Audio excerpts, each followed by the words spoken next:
يا مساء الجمال أو صباح الجمال على حسب ما أنت تتفرج إمتى. ازيكم يا شباب، عاملين إيه؟ يا رب تكونوا مبسوطين وبأفضل صحة وبأفضل حال. وتعالوا بينا نكمل كلامنا على طول عن الأوس بيلدونج وعن مقابلة الأوس بيلدونج اللي إحنا قلناها في الحلقة اللي فاتت. اتكلمنا عن الأسئلة اللي هم ممكن يسألوها لك، بس إحنا ما كملناش كلامنا.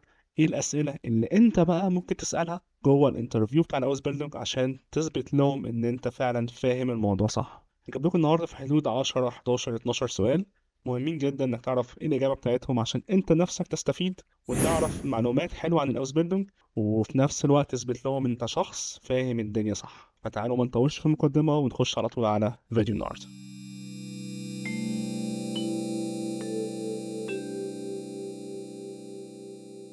ونخش مع اول سؤال معانا النهارده. Wo findet meine betriebliche Ausbildung statt؟ انا هشتغل او هاخد الجزء التدريبي بتاع الاوسبيلدونج بتاعي فين بالظبط؟ وده هتسال عليه عشان تعرف بالظبط ايه الشركه او ايه المكان او ايه القسم او ايه الفرع اللي هتشتغل جواه في الاوسبيلدونج كتدريب عملي. ويجي برضه السؤال اللي بعديه، Wo findet sich die Berufsschule؟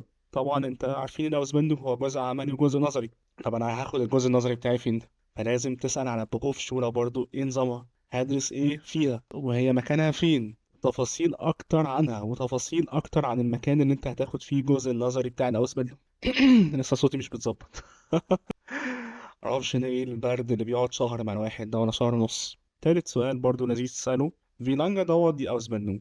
الاوسبيلدونج دوت هياخد كام سنة؟ هل الاوسبيلدونج دوت سنتين ولا 3 سنين ولا 4 سنين ولا ايه بالظبط؟ معلومة لازم تكون عارفها جدا ديت عشان تبقى عارف بالظبط انت في فترة معينة من حياتك هتقضيها كاوسبيلدونج، وبعديها بقى تشوف لو انت هتشتغل مع نفس الشركة ولا هتشتغل مع شركة تانية. يبقى المدة اللي انت بتركز عليها في التدريب المهني تكون محددة وعارف بالظبط هتخلصها امتى. والسؤال برضو المهم اللي بعديه، في لانج دوت دي بروبات سايت، وده هتسأل فيه على الفترة التجريبية. في عقد الأوزبيلدونج بيبقى فيه فترة تجريبية 3 شهور 6 شهور، معرفش انتوا اللي بتحددوها مع بعض. او لما بتيجي تمضوا العقد بيبقى سيستم الشركة في الغالب بيبقى 6 شهور تقريبا تجريبي، يعني 6 شهور بيجربوك فيها هل فعلا انت شخص كفء للأوزبيلدونج ولا لا. واتكلمنا احنا في جزئية بتاعت عقد الأوزبيلدونج عن قصة لو انت ما لقاكش مثلا شخص كويس هيعملوا معاك ايه، او انت مثلا ما حبيتش الشركة اللي انت بتشتغل فيها او بتتدرب فيها هتعمل ايه. كل الكلام ده لو انت عايز ترجع له هترجع لحلقة عقد الأوزبيلدونج. سلسلة الأوزبيلدونج ديت سلسلة احنا بدأناها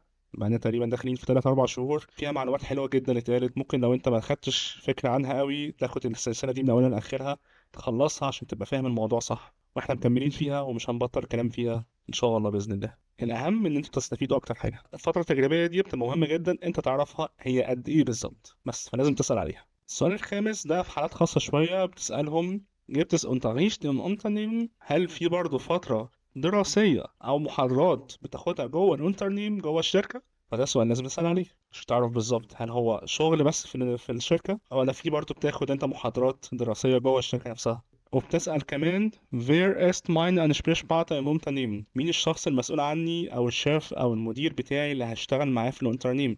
كل ما يبقى في عندك اي سؤال اي مشكلة اي حوار اي تعديل اي حاجة جوه الاوسبيلدونج لازم هترجع له. فالانسبريش بارتنر ده مهم جدا تعرف مين هو، وفي الغالب بيبقى واحد من اللي بيعملوا لك انترفيو. فبرضه انت تكون فاهم مين بالظبط اللي هيشرف عليك ومين بالظبط اللي هيرشدك في الاوس بيلدونج، سواء اي حاجه انت عايز تسال عليها او اي حاجه انت مش فاهمها او اي اجراءات او اي مشكله. وبتسال كمان يا سيدي في زند دي اربايت سايتنج ريجل، اوقات العمل عامله ازاي جوه الاوس بيلدونج. احنا قلنا في الحلقه اللي فاتت لو انتوا فاكرين ان انت المفروض تكون فاهم تصور كده الاوس بيلدونج الاربايت ستارت بتاعه او الاربايت بلان بتاعه بيبقى عامل ازاي. يعني يوم العمل اللي بيحصل في الأوسبيلدونج نظريا كده بتبقى عارف إن هو 8 ساعات شغل، وبتاخد في الوسط مثلا حوالي نص ساعة وممكن ساعة إلا ربع باوزة. بس أنت بتبقى عامل تصور، لكن التصور ده ممكن يكون صح ممكن يكون غلط. فلازم تسأل الشركة نفسها اللي أنت بتعمل لك فيها أوسبيلدونج إيه نظامها، الخطة اليومية بتاعت الشغل عاملة إزاي، ببدأ الساعة كام، بخلص الساعة كام، باخد بريك إمتى، كام ساعة في الأسبوع، كام يوم في الأسبوع. كل التفاصيل دي لازم تعرفها. والسؤال اللي بعديه ليه برضو علاقة بالسؤال اللي احنا قلناه، جبت الشيشت اربايت؟ هل هو انت بتحضر كل الاسبوع مثلا من الساعة 7:30 للساعة مثلا 4، ولا ممكن مثلا يبقى في شبيت شيشت مثلا من الساعة 14 يعني الساعة 2 الظهر لحد مثلا الساعة 10 بالليل؟ هل في تغيير في الشفتات؟ هل في شفت صباحي شفت مسائي؟ لازم تسأل جبت الشيشت اربايت نظام شفتات في الشغل ولا لا.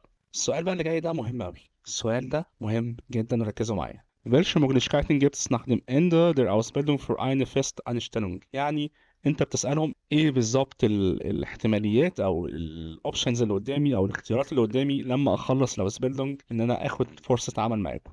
فاكرين السؤال اللي احنا سألناه في الحلقة اللي فاتت لما سألوك بالظبط عايز تشتغل معانا بعديه ولا لا، وانت قلت لك في الحلقة دي قول عايز اشتغل معاكم. السؤال ده برضو انت ممكن تسأله لهم لو هم ما قالولكش او ما وضحلكش القصة ديت.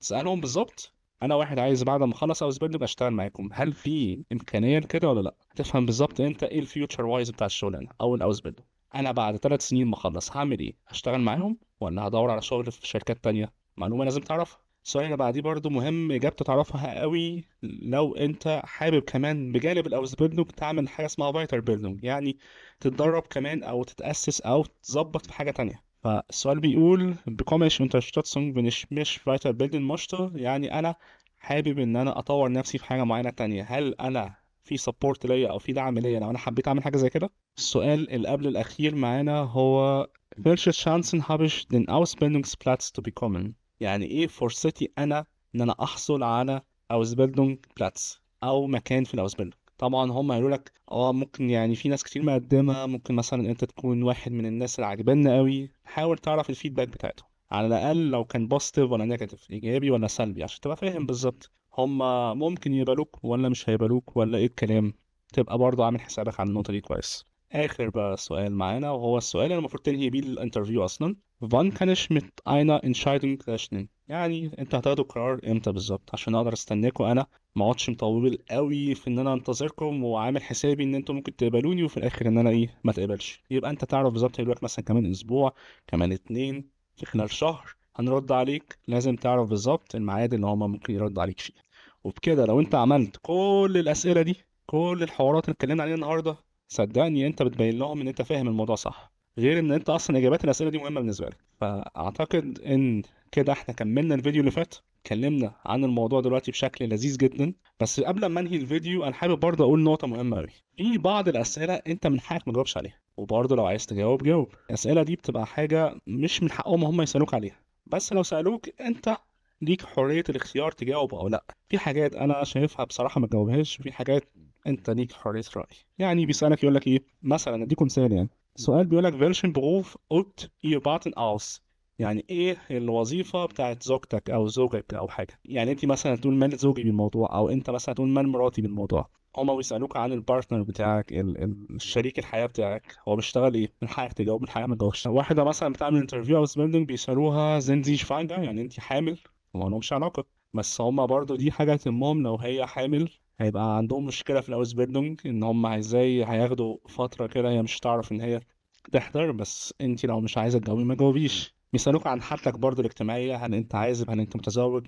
ممكن تجاوب ممكن ما تجاوبش، براحتك. بيسألوا برضو عن الدين بتاعك ايه بالظبط، دي من حقك انت ما تجاوبهاش، براحتك. بتصرف فلوسك فين مثلا، wovor geben Sie Ihr Geld aus؟ يعني انت بتصرف الفلوس بتاعتك او النقود بتاعتك فين. حاجة تخصك انت. انا شايف انك ما تردش على السؤال ده، تقول لهم حقيقي السؤال ده شوية بريفات فأنا مش هقدر أنا أجاوبكم عليه، يعني حاجة شخصية. Gibt es in Ihrer Familie erblich bedingte Krankheit؟ يعني هل في مرض معروف في الأسرة بتاعتك منتشر؟ طبعا الحاجات ديت مش بنحاول يسألوا عليك. عشان كده بقول لك في أسئلة ساعات لو هي شخصية قوي مش مضطر إنك تجاوب، مش عشان تاخد الشغلانة توضح لهم حاجات هم مش لازم يعرفوا عنها معلومات. فده بس حاولت ان انا احذركم منه في الاخر عشان تاخدوا بالكم بس من الموضوع، ان في اسئله ينفع تجاوب عليها، في اسئله شخصيه ملهاش لازمه انك تجاوب عليها. اتمنى يكون استفادة الفيديو النهارده وتكمله الفيديو اللي فات. كده جزء اول اهوت خلصناه يوم الثلاث اللي فات، والجزء التاني اهوت يوم الجمعه. وان شاء الله يعني الاسبوع اللي جاي، عشان كل الناس اللي بتسالني مصطفى الفتره دي ابلكيشن بروسيس على اليوني اسيست وعلى ابلكيشن الجامعه، انا خلاص بقى فديت ليكوا كده. هعمل لكم فيديو مفصل عن اليوني اسيست، هعمل لكم فيديو مفصل على التقديم على الجامعات، عشان كل اللي حابب يتقدم الفتره ديت او الفتره الجايه. معلش هو اتاخر شويه بس عشان انتوا عارفين ظروف الفتره اللي فاتت كنت تعبان، بس كنت بحاول ان انا اظبط الفيديو دوت. خصوصا ان انا اصلا مش بقدم على جامعات. يعني انا واحد دلوقتي مش بقدم على جامعات، بس هحاول اعمل اكونتس على يوني اسيست واحاول اعمل اكونتس على جامعه من الجامعات ونشوف بنقدم عليهم ازاي، عشان تمشي معايا انتوا خطوه بخطوه، ولو في معلومات تستفيدوا منها. ده هو هدفي الاول والاخير من القناه. اتمنى يكون الفيديو النهارده عجبكم وانبسطتوا بيه واستفدتوا منه. لو انت وصلت معايا الحته دي ما تنساش بقى دعم يا صديقي باللايك والشير والسبسكرايب، فعل بزر التنبيهات عشان يوصلك دايما كل جديد. اشوفكم ان شاء الله على خير دايما، في امان وسعاده وسلام. سلام يا جدع ناس.